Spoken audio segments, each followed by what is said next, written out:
The Mercedes F1 team has been left in tatters by Lewis Hamilton's announcement that he'll be moving to Ferrari for the 2025 season.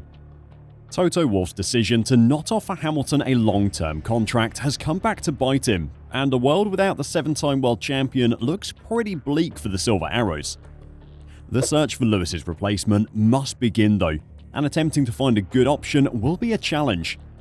Today, I'm going to talk about how Mercedes fill the gap Hamilton will leave, and what effect his departure will have on the team. Let's check it out. Mercedes are not in a good spot right now. Over the winter, they've had to build their car from scratch, while their main competitors, Red Bull, Aston Martin and McLaren, have been able to carry over their old designs. 99% of the time, a car that has been in development for a few years already will be faster than a brand new concept. The older cars had more time to be refined. Those teams that have spent years working on their current concepts will have found those extra fractions of a percentage of refinement that make all the difference. The drivers will be far more comfortable in the car as well, knowing what they want from the setup and how to get the car to feel how they want it to. Basically, Mercedes are starting 2024 with a handicap.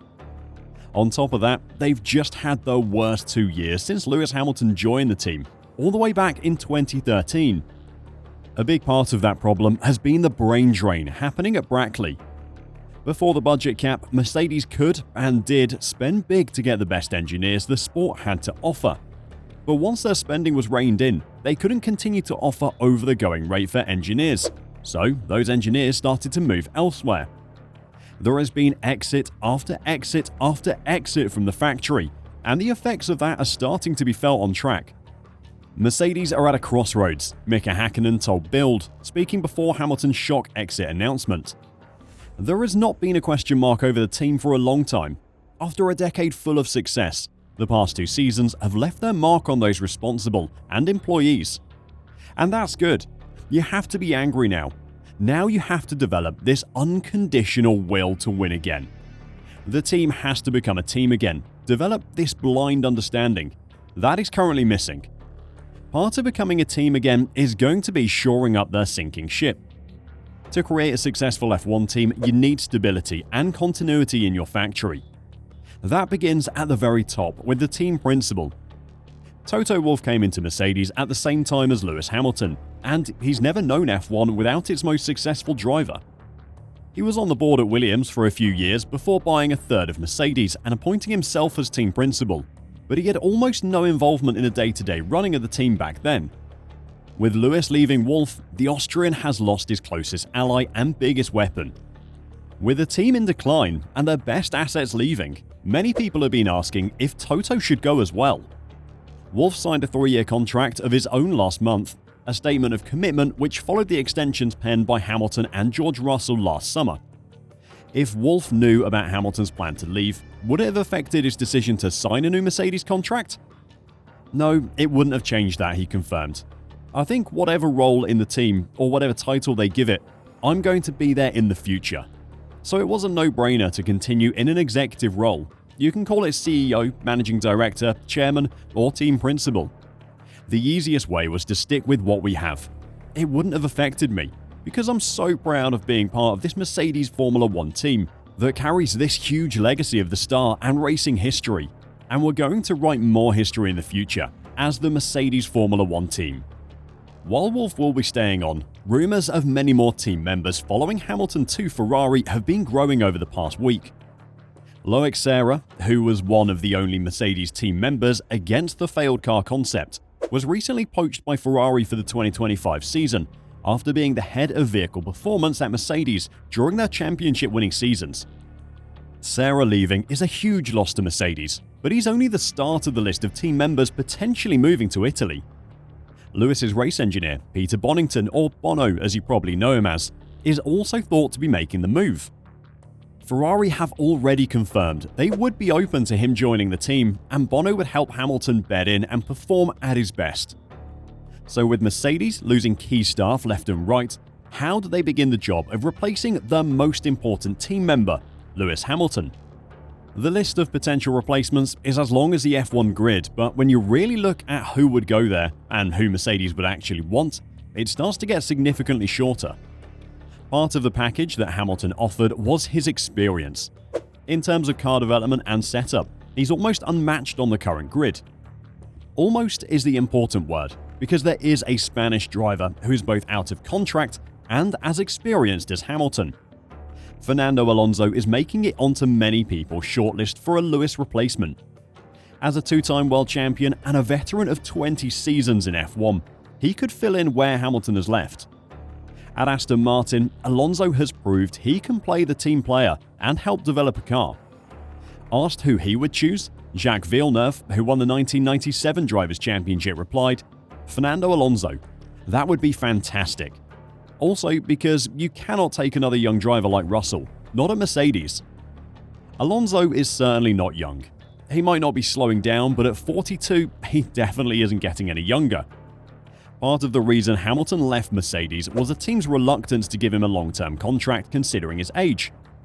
Lewis is a couple of years Fernando's junior, so it seems unlikely that Mercedes would be keen to take on Alonso.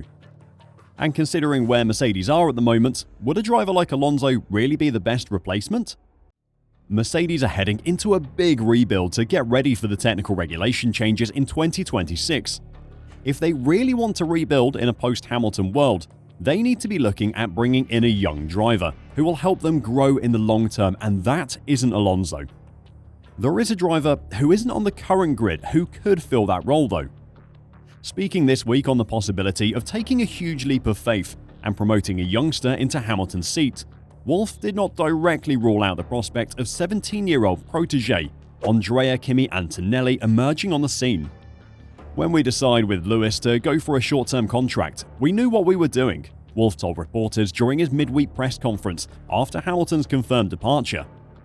"It was to leave him with options open, and at the same time, there's an exciting situation at the end of 2024, with some drivers becoming available, and others signed new deals just a few weeks ago.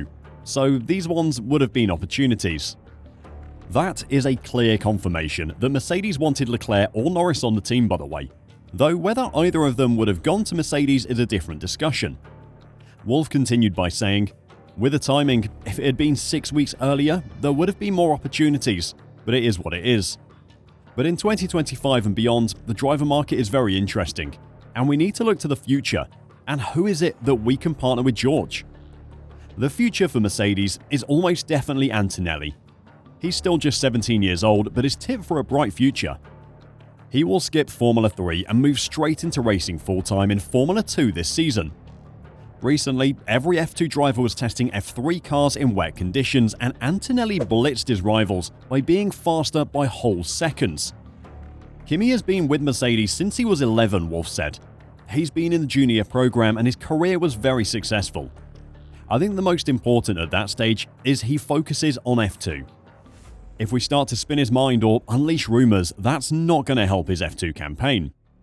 Antonelli has made a habit of winning each series in his rookie year, and in the junior formulas, once you win the Drivers' Championship, you have to move on. Kimi won the Italian F4 in his first full season, and the ADAC F4 Championship in his first season. He did the same in the Formula Regional Middle East Championship and the European Series as well last year. If he wins the F2 Championship in 2024, then he won't be allowed to return for another season, and if Mercedes want him in one of their F1 cars in the future, they will have to find him a seat. Wolff won't want to do an Alpine and lose the promising youngster to a rival, as the French team did with Oscar Piastri. Appointing Kimi to the F1 team would be a big statement, and would say to the F1 world that Mercedes are planning for the future, but he has a lot to prove yet before that can happen. Instead, Mercedes may look to get a race winner onto their team for a few seasons while Antonelli develops. Mercedes will be exploring every single possibility, and their direct rivals know it. Max Verstappen was Hamilton's biggest rival throughout the 2021 season, and relations between the two drivers and teams became sour, with verbal attacks launched from both parties after numerous flashpoints. On whether his star driver could make the move to Mercedes, Helmut Marko said, "Toto will try, but he'll not be successful. Max has a good memory and has not forgotten Mercedes' accusations. The crash at Silverstone in 2021 and the season finale in Abu Dhabi are examples of this." Of course, Verstappen would never leave Red Bull. You don't leave your winning team to move to one in decline. But there is another Red Bull rival who could be tempted over. Plenty of people have been putting Daniel Ricciardo forward as an option for Mercedes for a few years. The Australian driver was very direct when he rejoined the sport after being fired by McLaren. He wants to drive in a car that can fight for race wins. These Cash App RB are not going to do that for him anytime soon, and while Mercedes haven't looked like a race-winning team for a couple of years, they're definitely going to win another F1 race before VCARB do. However, it won't be the 34-year-old alongside George Russell at Mercedes in 2025. Ricciardo still has a long-term contract and is not available for Mercedes, Marco told publication F1 Insider. It is quite quickly becoming apparent that the options for Mercedes are pretty lacking. Carlos Sainz could be an option, but picking up Ferrari's cast-off might be too embarrassing for Wolff. He doesn't want to settle for second best, or third best in this case. He wants to make a statement that his team is here to win. One option that would do that is the appointment of Sebastian Vettel. The four-time world champion was quickly mentioned as an option for Mercedes, but after 2 seasons out of an F1 car, there are plenty of questions over whether he would want to come back. What about Mick Schumacher or Nick de Vries? Mick is the current Mercedes reserve, and de Vries held the position before him, and Toto has said plenty of times how good he thinks they both are. Unfortunately, their performances in F1 cars when they were given the chances were not up to standard, and neither would be an exciting or forward-thinking appointment. The more you talk over the options, the more obvious it is that there is no one who would be the right replacement for Mercedes. Perhaps it shouldn't be a surprise that there is no one who can replace Lewis Hamilton, but the lack of even a good or positive option is surprising. If Hamilton had stayed till the end of 2025, as he was contracted to, then perhaps Andrea Kimi Antonelli would have been more ready, but to get the youngster onto the F1 grid so soon feels wrong. Wolff's hand may be forced though. It isn't just an empty seat that Hamilton will leave either. Since Nico Rosberg retired after the 2016 season, Lewis has been the team's leader and figurehead. He's been the voice of Mercedes and the driving force in the garage. His leadership and drive will need replacing as well, and George Russell will have to step up quickly to prove he's capable of filling that role. How Lewis and George interact in their final season together will be fascinating to watch. Russell said when he came to Mercedes that he wanted to beat Hamilton every season, but in 2023 he looked well off his teammates' pace. The internal struggle between the two is bound to explode at some point, and will make for a fantastic watch when it does. What are your thoughts on a Hamilton replacement? Is there anyone that Mercedes could appoint that would be exciting? Let me know your thoughts in the comments down below, and until next time, drive safe and bye for now.